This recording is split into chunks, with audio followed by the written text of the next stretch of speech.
You were still talking about the victim, the person who's experiencing the relationship with a narcissist, right? Yes. Yeah, because here's the other thing that I think that is so damaging about these relationships is, and you really described it beautifully, is the reconstruction of their identity. So what that person is experiencing is themselves as, I don't, this is not in psychodynamic terms, but the self as the other perceives it. It's really not the real self. I'm not even for sure if somebody growing up in that system has much of a real self because they have been so constructed by that disordered parent. Yes, absolutely.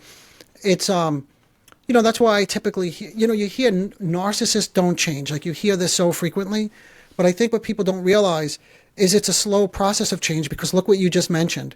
You're not just leaving this, let's call it abusive relationship, okay? Yeah. You're not just leaving a relationship. What happens is you need to really you're leaving your identity behind. You're leaving like what can be considered a cult. You're leaving an addiction. You're leaving so many things. And all that not only takes a great deal of courage, but you have to begin a process of what didn't happen early in life, which is what? Separation and individuation. The main thing that went missing because you had a parent who could not allow you to take the steps that were necessary to begin to separate and feel a sense of confidence as you're separating, to find your voice with authority, right? And to be with somebody and at the same time be separate from them. So just the act of pausing and listening to somebody is actually being together and being alone simultaneously.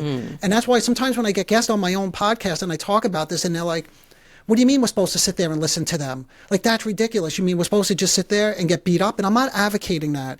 That's more of the malignant type of narcissism, maybe where they're coming at you with a whole different level of aggression and destructiveness. But in this example, with her just listening to her mother's fears and anxiety about her going off to college, yeah, that's a togetherness and a separateness. So there are boundaries there too if you don't get swept in terms of then just trying to please the mother.